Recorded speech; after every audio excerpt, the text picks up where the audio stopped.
इतिहास में जब भी हम मध्यकालीन भारत की चर्चा करते हैं तो हमारे सामने दिल्ली सल्तनत की घटना सामने आ जाती है। भारत में तुर्क वंश की स्थापना का श्रेय जिन शासकों को दिया जाता है उनमें से एक प्रमुख है कुतुबुद्दीन ऐबक। कुतुबुद्दीन ऐबक न केवल गुलाम वंश के संस्थापक थे बल्कि इन्होंने कुतुब मीनार के निर्माण और इन्हें अपनी उदारता के कारण लाख बख्श भी कहा जाता है।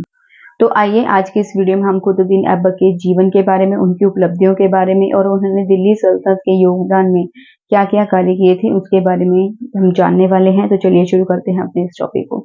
सबसे पहले जानते हैं कि जो दिल्ली सल्तनत है उस पर किन किन वंशों ने राज्य किया था। देखिए, दिल्ली सल्तनत पर जो है 5 तरह के वंशों ने राज्य किया था, जिसके बारे में मैं आपको बताने वाली हूँ। दिल्ली सल्तनत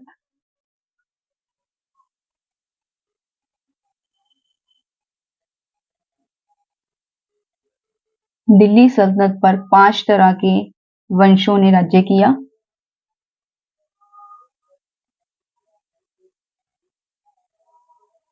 सबसे पहले है गुलाम वंश।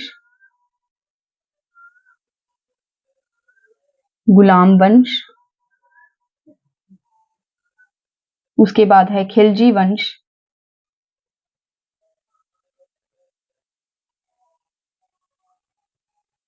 तुगलक वंश।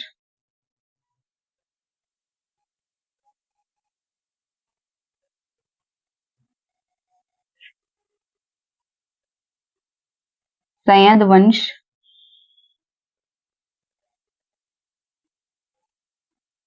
और लोधी वंश।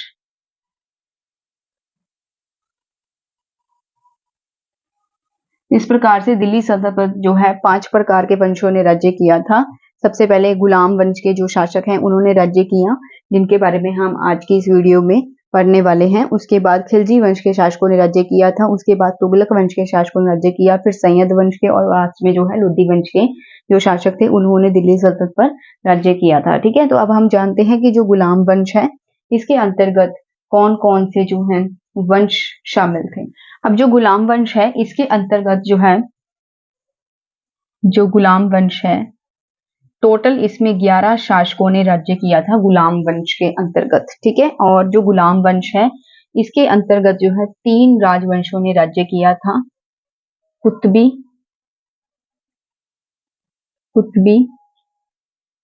राजवंश,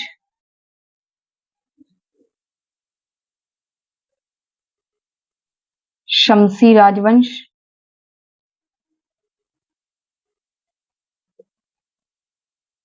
बलबनी राजवंश।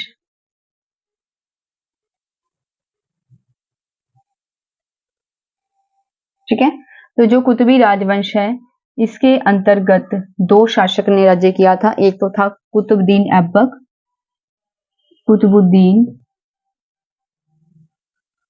ऐबक, जिसके बारे में हम आज पढ़ने वाले हैं, और सेकंड है आराम शाह।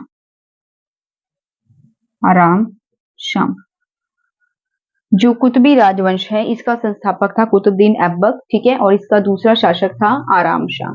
उसके बाद जो शमसी राजवंश है इसके अंतर्गत इसके संस्थापक थे इल्तुतमिश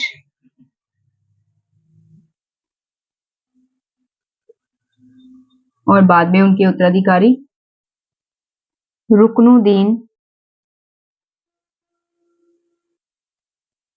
फिरोज शाह, रजिया सुल्तान,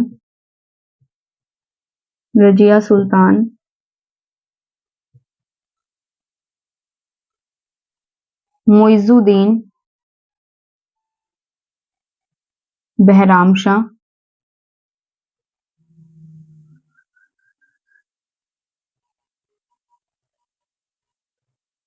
अलाउद्दीन, मसूद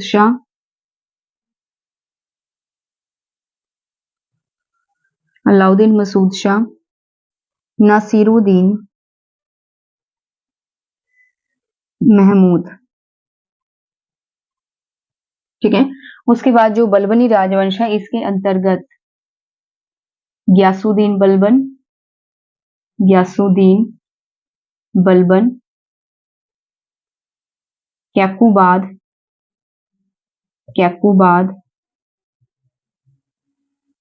क्यूमर्स ने राज्य किया। ठीक है, तो इस प्रकार से हम देखते हैं कि जो दिल्ली सल्तनत है इसपे जो है 5 तरह के राजवंशों ने, 5 तरह के जो वंश थे उन्होंने राज्य किया था। गुलाम वंश, खिलजी वंश, तुगलक वंश, सैयद वंश और लोधी वंश। सबसे पहले गुलाम वंश के शासक आए थे और इसके अंतर्गत टोटल 11 शासकों ने राज्य किया था। जैसे कि आप देखते हैं 1 2 3 4 5 6 7 8 9 10 11। ठीक है, तो ये सारे गुलाम वंश के शासक थे, लेकिन इनका जो राजवंश था वो अलग अलग था। गुलाम वंश के अंतर्गत 3 राजवंशों ने राज्य किया था, कुतुबी राजवंश, शमसी राजवंश और बलबली राजवंश। तो जो कुतुबी राजवंश है इसके अंतर्गत 2 शासक आते हैं, कुतुबुद्दीन ऐबक और आराम शाह। उसके बाद जो शमसी राजवंश था जिसका संस्थापक इल्तुतमिश था। ठीक है, तो इसके अंतर्गत जो है 6 शासकों का नाम आता है, इल्तुतमिश, रुकनुद्दीन फिरोज शाह, रजिया सुल्तान, मुइजुद्दीन, बहराम शाह, अलाउद्दीन, मसूद शाह, नासिरुद्दीन महमूद। उसके बाद जो बलबनी राजवंश है जिसका संस्थापक था गयासुद्दीन बलबन, इसके अंतर्गत 3 शासक जो हैं आते हैं, गयासुद्दीन बलबन, कैकुबाद और क्यूमर्स। ठीक है, सबसे पहले हम जानते हैं कुतुबुद्दीन ऐबक के बारे में।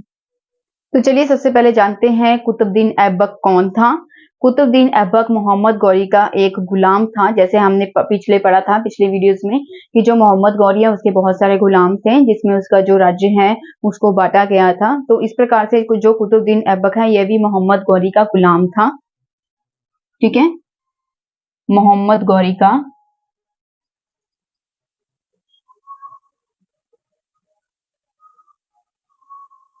गुलाम था। ठीक है, तो यहाँ पर हम कुतुबुद्दीन ऐबक की बात कर रहे हैं कि जो कुतुबुद्दीन ऐबक है वह मोहम्मद गौरी का एक गुलाम है। ठीक है, और जो गुलाम शब्द है कुतुबुद्दीन ऐबक,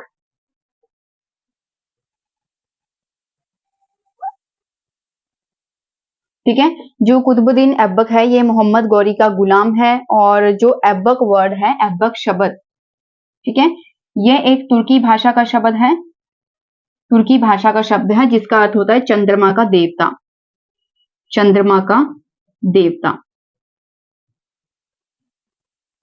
ठीक है, अब यहाँ पे जो कुतुबुद्दीन ऐबक है, फारसी भाषा में जो गुलाम थे उन्हें बदंगा कहा जाता था। ठीक है, जो गुलाम है इसे फारसी भाषा में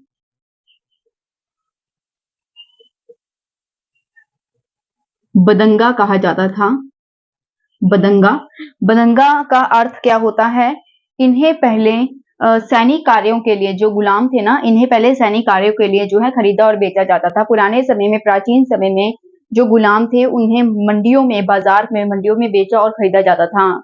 उस समय में जो गुलाम थे उन्हें मार्केट में, जैसे आजकल हम सब्जियों को देखते हैं ना कि सब्जियां खरीदते हैं, हम बेचते हैं, इसी प्रकार से पहले मंडियों में जो गुलाम थे उनको भी बेचा और खरीदा जाता था। ठीक है, तो इस प्रकार से जो कुतुबुद्दीन ऐबक है ये एक गुलाम था और ये मोहम्मद गौरी का गुलाम है। जो कुतुबुद्दीन ऐबक है, ऐबक शब्द जो है ये तुर्की भाषा का शब्द है जिसका अर्थ होता है चंद्रमा का देवता। ठीक है, अब जो गुलाम है उसे फारसी भाषा में बदंगा कहा जाता है और इन्हें सैनिक कार्यों के लिए खरीदा जाता था, यानी सेना में भर्ती के लिए, सैनिक कार्यों के लिए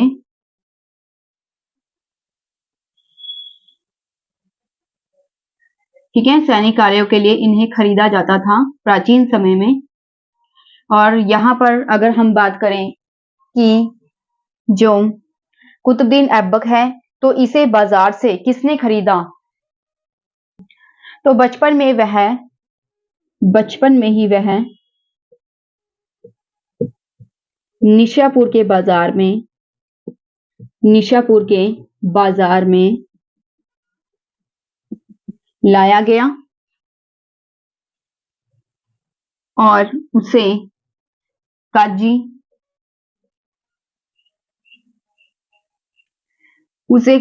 फखरुद्दीन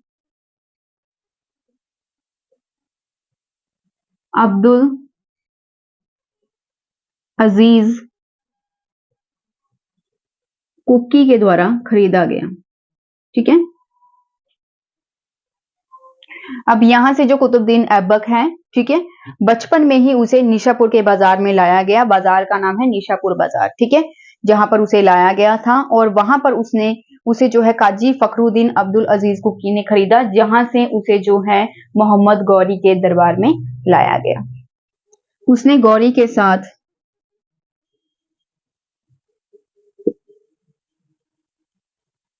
कई अभियानों में भी भाग लिया,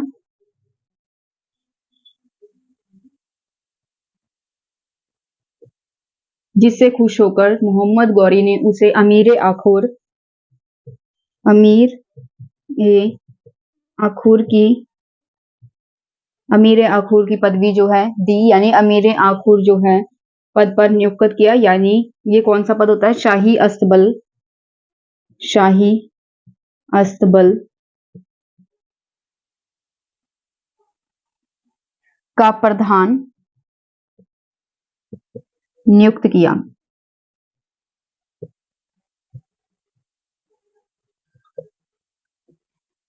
25 जून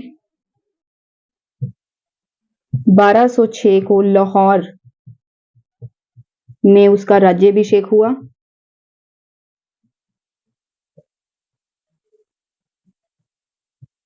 ठीक है, यहाँ पर हम देखते हैं कि जो कुतुबुद्दीन ऐबक है उसे मोहम्मद गौरी के साथ कई युद्धों में भाग लिया था।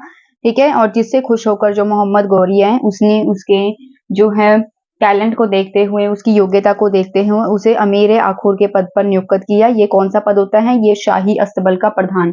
ठीक है, शाही अस्तबल जो घोड़े का डिपार्टमेंट होता है उसका प्रधान उसे नियुक्त किया। 25 जून 1206 को लाहौर में उसका राज्याभिषेक किया गया। तो चलिए एक बार रिपीट कर लेते हैं। कुतुबुद्दीन ऐबक जो कि मोहम्मद गौरी का गुलाम था, जैसे कुतुबुद्दीन ऐबक के बारे में हम पढ़ रहे हैं। ठीक है, तो मोहम्मद गौरी का जैसे हमने पिछली वीडियो में देखा था कि बहुत सारे गुलाम थे मोहम्मद गौरी की, उसकी कोई औलाद नहीं थी, उसका कोई पुत्र नहीं था, इसीलिए उसके राज्य का जो बंटवारा था उसके गुलामों में कर दिया गया था। इस प्रकार से जो कुतुबुद्दीन ऐबक है वह मोहम्मद गौरी का एक गुलाम था। ठीक है, ऐबक वर्ड जो ऐबक शब्द है ये तुर्की भाषा का शब्द है जिसका अर्थ होता है चंद्रमा का देवता। ठीक है, तो यहाँ पर यह कुतुबुद्दीन ऐबक मोहम्मद गौरी का गुलाम है। गुलाम शब्द जो है ये फारसी भाषा के शब्द जो है बदंगा से लिया गया है। फारसी भाषा में गुलाम को बदंगा कहा जाता है जिसका अर्थ होता है सैनिक कार्यों के लिए। ठीक है, तो यानी कि ये जो गुलाम थे इन्हें सैनिक कामों के लिए खरीदा जाता था, सेना में भर्ती करने के लिए खरीदा जाता था। तो इन्हें जो है मध्यकालीन भारत में सैनिक कार्यों के लिए खरीदा जाता था और 55 में निशापुर के बाजार में इसे लाया गया कुतुबुद्दीन ऐबक को। पहले समय में जो है बाजारों में मंडियां लगी करती थी, बाजारों में जो ये दास होते थे, गुलाम होते थे, उन्हें बेचा और खरीदा जाता था। इसी प्रकार से जो कुतुबुद्दीन ऐबक है, ठीक है, ये एक दास था, एक गुलाम था, इसे भी जो है निशापुर के बाजार में लाया गया और वहां पर कुतुबुद्दीन ऐबक को काजी फखरुद्दीन अब्दुल अजीज कुकी ने खरीदा, जहां पर उसे जो है मोहम्मद गौरी के दरबार में लाया गया। गौरी के साथ इसने कई अभियानों में भाग लिया। जब मोहम्मद गौरी ने इसके टैलेंट को देखा, इसकी योग्यता को देखा, तो इसकी योग्यता को देखते हुए मोहम्मद गौरी ने इसे अमीर आखूर के पद पर नियुक्त कर दिया। ठीक है, जहां पर इसे शाही अस्तबल का प्रधान बनाया गया। ठीक है, 25 जून 1206 को लाहौर में इसका राज्याभिषेक कर दिया गया। आगे पढ़ते हैं। तो अब आता है लाइफ में एक नया मोड़, यानी मोहम्मद गौरी की मृत्यु हो जाती है। अब जब मोहम्मद गौरी की मृत्यु हुई तो अब यहाँ पर जो कुतुबुद्दीन ऐबक है, ठीक है, वो एक दास है और जो मोहम्मद गौरी है उसकी कोई औलाद भी नहीं है। ठीक है, तो यहाँ पर जो कुतुबुद्दीन ऐबक है, ठीक है, उससे मोहम्मद गौरी का एक भतीजा है जिसका नाम है गयासुद्दीन महमूद। ठीक है, मोहम्मद गौरी की मृत्यु के पश्चात मोहम्मद गौरी की मृत्यु के पश्चात उसका भतीजा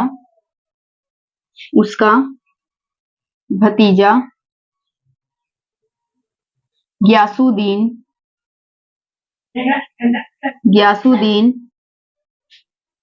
महमूद।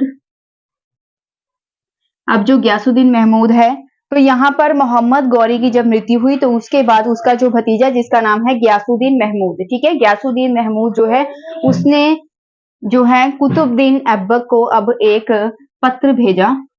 1208 में एक पत्र भेजा। अब उस पत्र में क्या लिखा था? उस पत्र में जो कुतुबुद्दीन ऐबक है उसे दासत्व से मुक्त कर दिया गया, यानी कि पहले वो गुलाम था, पहले वो दास था कुतुबुद्दीन ऐबक का, तो अब उसे जो है दास से मुक्त कर दिया गया। ठीक है, और उसे सुल्तान के पद जो है ग्रहण करने के लिए कहा गया। ठीक है, दास पद से मुक्त किया गया और उसे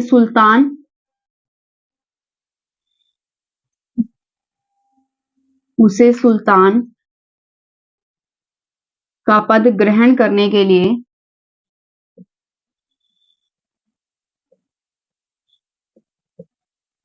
कहा क्योंकि जो मोहम्मद गौरी है उसकी कोई संतान नहीं थी, इसीलिए उसका जो एक गुलाम था कुतुबुद्दीन ऐबक, ठीक है, बहुत ज्यादा काबिल था, बहुत ज्यादा योग्य था, इसीलिए जो गयासुद्दीन महमूद है, ठीक है, उसने जो है 1208 में एक पत्र भेजा कुतुबुद्दीन ऐबक को और उसे दास पद से मुक्त कर दिया, ठीक है, उसे जो है गुलाम से आजाद कर दिया और उसे सुल्तान का पद जो है ग्रहण करने के लिए कहा, सुल्तान बनने के लिए कहा। और साथ ही गयासुद्दीन महमूद ने उसे अब एक धवज देकर, एक राजसी धवज और राज चिन्ह देकर उसे मान्यता दी, ठीक है, उसके पद को मान्यता दी। ध्वज में एक झंडा देकर, जैसे हर एक देश का कोई ना कोई झंडा होता है, इसी प्रकार से जो अलग अलग वंश होते हैं, अलग अलग जो शासक वर्ग के लोग होते हैं, उनका भी एक ध्वज होता है, ठीक है। तो उन्होंने, जो गयासुद्दीन महमूद है, उन्होंने अपना एक ध्वज भेजा और उसे एक राज चिन्ह जो है, यानी और राज्य का जो चिन्ह है, ठीक है, उसे वह दिया, जिससे वह शासक बन गया और अब वह सुल्तान बन चुका है, ठीक है। इसके बाद हम देखते हैं, अब जो कुतुबुद्दीन ऐबक है, कुतुबुद्दीन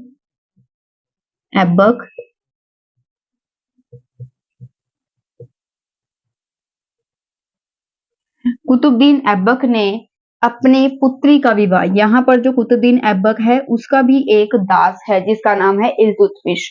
जो कुतुबुद्दीन ऐबक है उसका एक जो है योग्य दास जिसका नाम इल्तुतमिश है, उसने अपनी पुत्री का विवाह इल्तुतमिश से कर दिया। इल्तुतमिश से उसने अपनी पुत्री का विवाह किया,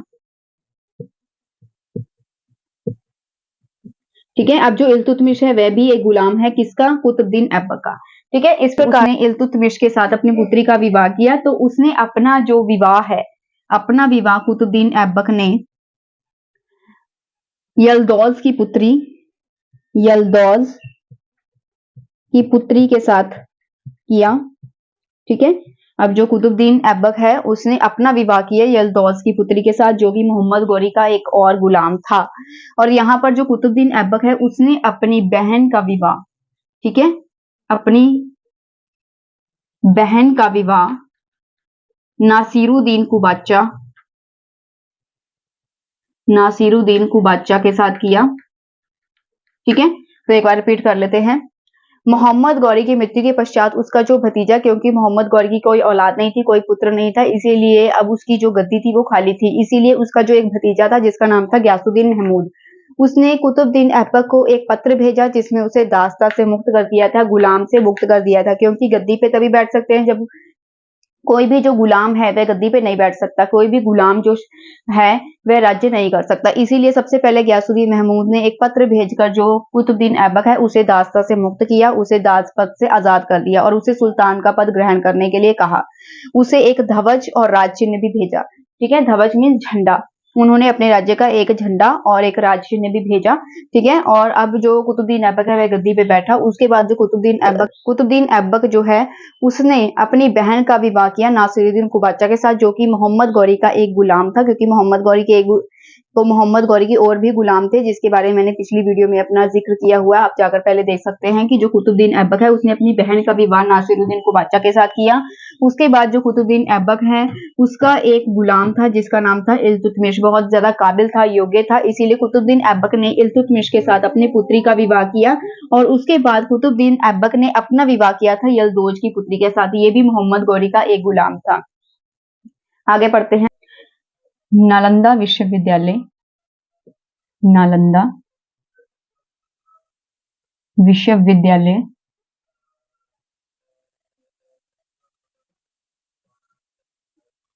जो कि सर्वविख्यात नालंदा विश्वविद्यालय है, उसको ध्वस्त करने वाला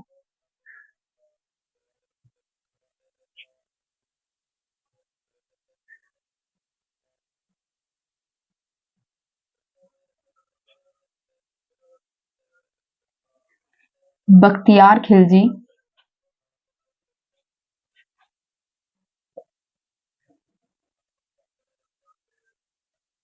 कुतुबुद्दीन ऐबक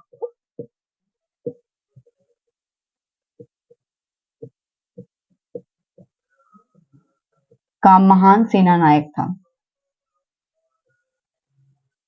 महान सेनानायक था, ठीक है। यहाँ पर हम देखते हैं कि जो नालंदा विश्वविद्यालय है, जो सर्वविख्यात नालंदा विश्वविद्यालय है, बहुत ज्यादा फेमस है, ठीक है।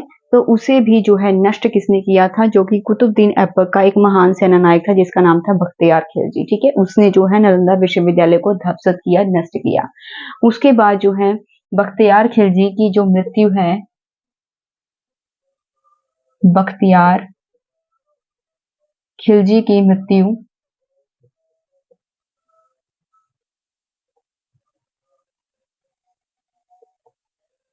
1206 में, और उसकी मृत्यु होने के बाद बंगाल में अराजकता फैल गई।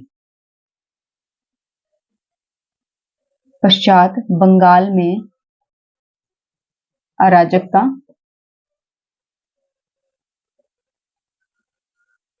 फैल गई, जिसके कारण, क्योंकि पहले क्या होता था, जब कोई भी राजा जो है, कोई भी शासक की मृत्यु होती थी तो उसकी जो गद्दी है वो तो खाली रहती थी, ठीक है, जब तक कोई नवा राजा नहीं बन जाता। तो उस समय जो है जो राज दरबार होता था वह षड्यंत्रों का अखाड़ा बन जाता था। जो सरदार थे, अमीर वर्ग के लोग थे, जो आपस में ही जो है गद्दी प्राप्ति के लिए भिड़ जाते थे, आपस में षड्यंत्र करते थे या लड़ाइयां करते थे, काफी काफी दिनों तक इनके जो है युद्ध चलते थे, ठीक है। इस प्रकार से जो है जब बख्तियार खिलजी की मृत्यु हुई, ठीक है, तो बंगाल का जो सिंहासन था उस समय में वह खाली था, तो वहां पर बंगाल में जो है अराजकता फैल गई, हाहाकार मच गया, ठीक है। तो जैसा कि हमने पढ़ा था कि दिल्ली सल्तनत पर जो है सबसे पहले गुलाम वंश के शासकों ने राज्य किया था, उसके बाद जो है खिलजी सरदार आए थे, खिलजी वंश के शासक आए थे। तो इस प्रकार से जब बंगाल में अराजकता फैली तो कुतुबुद्दीन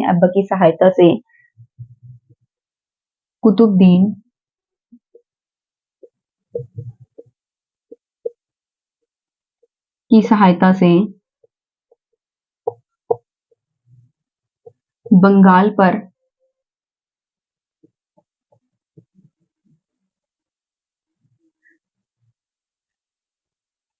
खिलजी सरदारों ने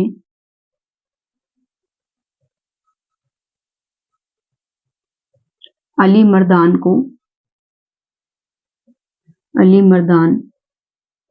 को सूबेदार नियुक्त किया, सूबेदार नियुक्त किया, ठीक है। अब जो जैसे मैंने बताया कि बंगाल में अराजकता फैल गई, सिंहासन पे जो है कोई भी शासक नहीं था जब बख्तियार खिलजी की मृत्यु हुई, ठीक है। तो इसीलिए जो है गद्दी प्राप्ति के लिए बंगाल में जो है अराजकता फैल गई थी, हाहाकार मच गया, जिसके कारण जो है कुतुबुद्दीन ऐबक की सहायता थे जो खिलजी सरदार थे, यानी ठीक है गुलाम वंश के बाद जो खिलजी वंश शुरू हुआ था, तो कुतुबुद्दीन ऐबक है जो उसकी सहायता से जो खिलजी सरदार थे उन्होंने बंगाल पर जो है अली मर्दान नामक एक व्यक्ति को जो है वहां का सूबेदार नियुक्त कर दिया। अब हम जानते हैं कि जो कुतुबुद्दीन ऐबक है, ठीक है, इन्होंने किस प्रकार से कुतुबुद्दीन ऐबक को अलग अलग जो राइटर्स हैं, लेखक हैं, उन्होंने अपने अपने अकॉर्डिंग उसे किस किस नाम से पुकारा है, ठीक है। तो सबसे पहले हम पढ़ते हैं, हसन निजामी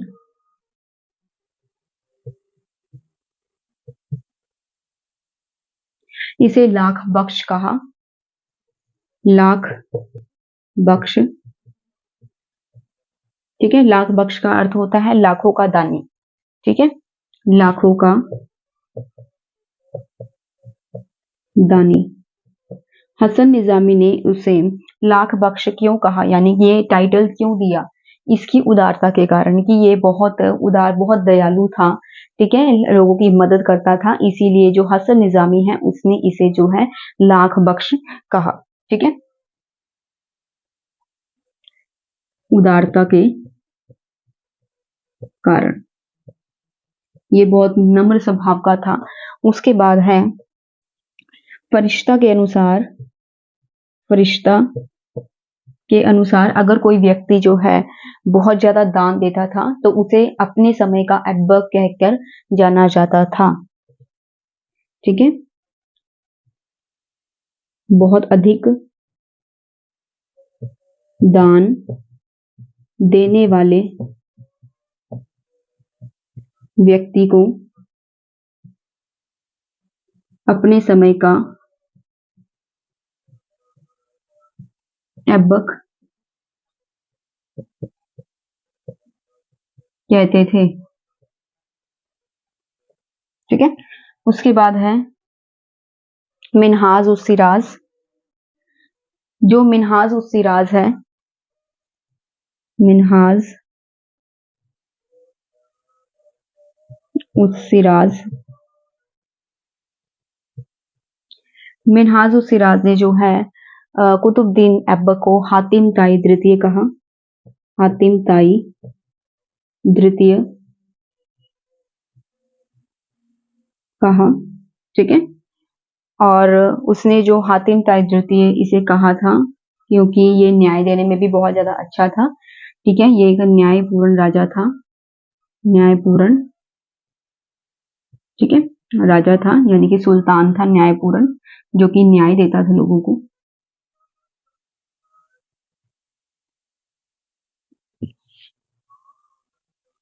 इसे पील बख्श भी कहा जाता था, पील बख्श यानी कि हाथियों का दान देने वाला।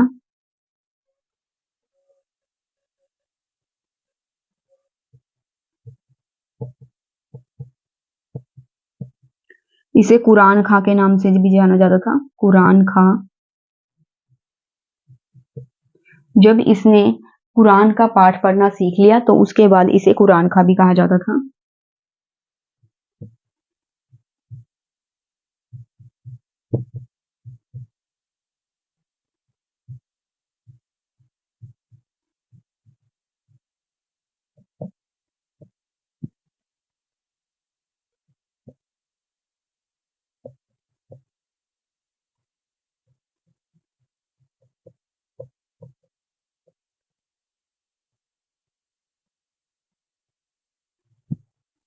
ठीक है, तो यहाँ पर हम एक बार रिपीट कर लेते हैं। कुतुबुद्दीन ऐबक जो है नालंदा विश्वविद्यालय, जो उस समय सर्वविख्यात जो है विश्वविद्यालय था, ठीक है, तो उसे ध्वस्त करने वाला जो है बख्तियार खिलजी भी कुतुबुद्दीन ऐबक का एक महान सेना नायक था, ठीक है, जिसने कि नालंदा विश्वविद्यालय को नष्ट किया, ध्वस्त किया। और बख्तियार खिलजी की मृत्यु जो है, जो बख्तियार खिलजी जिसने नालंदा विश्वविद्यालय को ध्वस्त किया था, उसकी मृत्यु जो है 1206 में होगी। तो उसकी मृत्यु के पश्चात जो है बंगाल में अराजकता फैल गई। बंगाल में अब जो गद्दी थी वो खाली थी, ठीक है, इसीलिए जो वहाँ के जो अमीर थे या शासक और सरदार थे, उन्होंने आपस में भिड़ना शुरू कर दिया, आपस में जो है लड़ाई करना शुरू कर दिया गद्दी के लिए, ठीक है। तो बंगाल में उस समय में अराजकता फैल गई, जिसके कारण जो है कुतुबुद्दीन ऐबक ने बंगाल पर खिलजी सरदारों की सहायता से अली मर्दान को वहां का सूबेदार नियुक्त किया। उसके बाद जो हसन निजामी है, उसने कुतुबुद्दीन ऐबक को लाख बख्श यानी लाखों का दानी कहा था, उसकी उदारता के कारण, कि बहुत ज्यादा उदार स्वभाव का था, इसीलिए उसे लाखों का दानी कहा। उसके बाद जो फरिश्ता है, फरिश्ता जो लेखक है, उसने भी उसे बहुत दान देने वाला मतलब माना जाता है फरिश्ता के अनुसार, कि उस समय में अगर कोई व्यक्ति बहुत ज्यादा दान देता था तो उसे अपने समय का ऐब्बा कह के पुकारते थे, ठीक है। उसके बाद है मिन्हाज उस सिराज, मिन्हाज उस सिराज ने उसे हातम ताई द्वितीय कहा है, उसके न्यायपूर्ण जो है स्वभाव के कारण, कि वह हर एक व्यक्ति को न्याय देता था, इसीलिए उसे हातिम ताई द्वितीय कहा है, ठीक है। उसे पील बख्श का नाम भी दिया गया है क्योंकि हाथियों का दान देने वाला भी उसे कहा गया है, ठीक है, कुतुबुद्दीन ऐबक को। उसके बाद है कुतुबुद्दीन ऐबक को कुरान खां का नाम भी दिया गया था क्योंकि जब उसने कुरान का पाठ पढ़ना सीख लिया तो उसके बाद उसे कुरान खां के नाम से भी जाना जाता था। आगे बढ़ते हैं। अब जानते हैं कुतुबुद्दीन ऐबक ने कौन कौन से विद्वानों को संरक्षण दिया था। संरक्षण,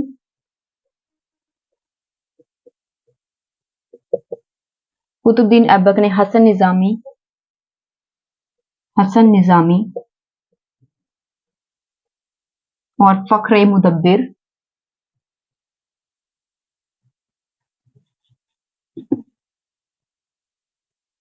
फखरे मुदब्बिर जैसे विद्वानों को संरक्षण दिया था। पहले समय में जो शासक वर्ग के लोग होते थे, ठीक है, वो क्या करते थे, कोई भी विद्वान, कोई कवि हो, ठीक है, या फिर कोई भी मतलब संगीत प्रेमी हो, ठीक है, कोई मतलब संगीतकार है या फिर कोई भी मतलब वास्तुकला में या किसी भी कला में निपुण व्यक्ति, ठीक है, उन्हें अपने राज्य दरबार में ही रख लेते थे, ठीक है। इस प्रकार से उसे कहते थे संरक्षण रखना, ठीक है। तो जो कुतुबुद्दीन ऐबक था, उन्होंने हसन निजामी और फखरे मुदब्बिर को जो है संरक्षण दिया। और उसके बाद इन्होंने अपने समय में क्या क्या निर्माण कार्य किए, किन किन चीजों का निर्माण करवाया। इन्होंने, कुतुबुद्दीन ऐबक ने जो है दिल्ली में कुवत कुवत उल इस्लाम कुव्वत उल इस्लाम मस्जिद का निर्माण करवाया? मस्जिद का निर्माण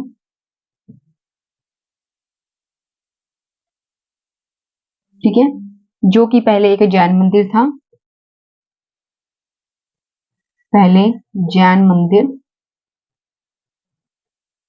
था, बाद में इसे विष्णु मंदिर में बदल दिया।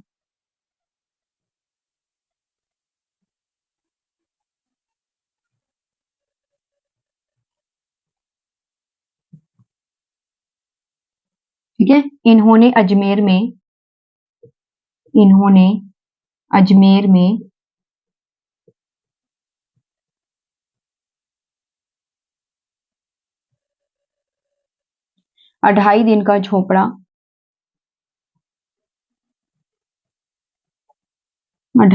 झोपड़ा मस्जिद का निर्माण करवाया।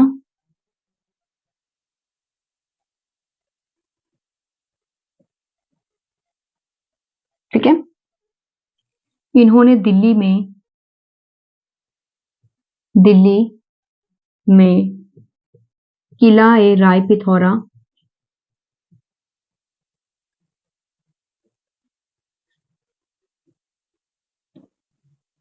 के बगल में एक नगर का निर्माण करवाया। बगल का मतलब निकट।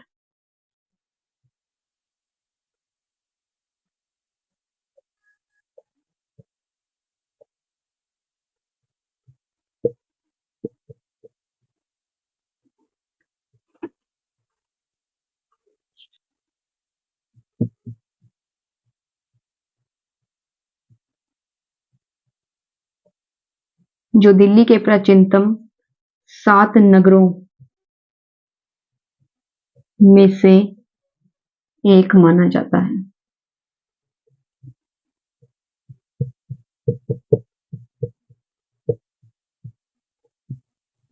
इन्होंने 1199 ईस्वी में एक प्रसिद्ध सूफी संत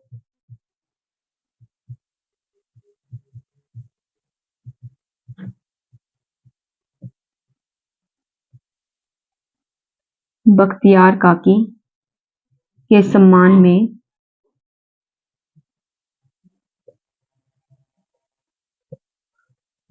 कुतुब मीनार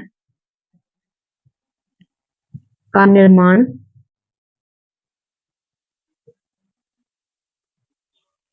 करवाया। ठीक है, जिसे इल्तुतमिश ने पूरा किया।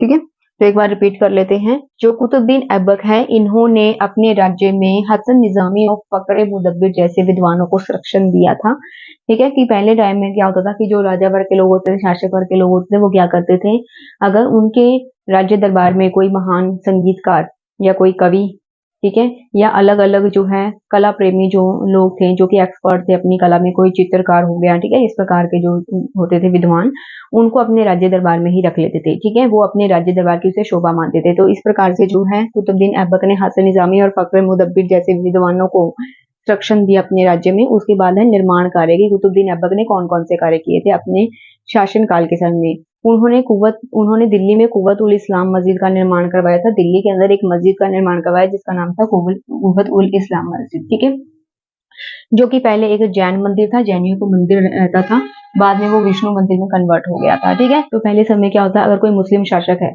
ठीक है, तो वह हिंदुओं के मंदिरों को ढाके वहां पर मस्जिद का निर्माण करवा देता है। अगर कोई हिंदू राजा है तो वहां पर उनकी मस्जिदों को ढाकर वह वहां पे मंदिरों का निर्माण करवा देता है। इसी प्रकार से लगता है कि यहाँ पे पहले ऐसे इसी प्रकार से पहले जैन मंदिर था, बाद में विष्णु मंदिर का निर्माण हुआ और बाद में एक मस्जिद जो कुव्वतुल इस्लाम मस्जिद है, वहां पर कुव्वतुल इस्लाम मस्जिद का निर्माण करवाया गया। ठीक है, उसके बाद है अजमेर में। इन्होंने कुतुबुद्दीन ऐबक ने अजमेर में 2.5 दिन का झोपड़ा मस्जिद का निर्माण करवाया था।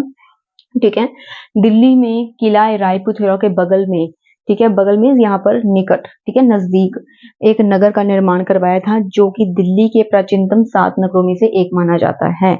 ठीक है। उसके बाद है 1199 ईस्वी में इन्होंने प्रसिद्ध सूफी संत बख्तियार काकी के सम्मान में कुतुब मीनार का निर्माण करवाया था, और कुतुब मीनार का जो नाम है वह बख्तियार काकी के नाम पर ही रखा गया है, ठीक है, और जिसे इल्तुतमिश ने कंप्लीट करवाया। तो आज की वीडियो में सिर्फ इतना ही। वीडियो कैसी लगी है मुझे कमेंट सेक्शन में जरूर लिखिए। वीडियो अच्छी लगी हो तो चैनल को सब्सक्राइब, लाइक और शेयर करना मत भूलिए। धन्यवाद।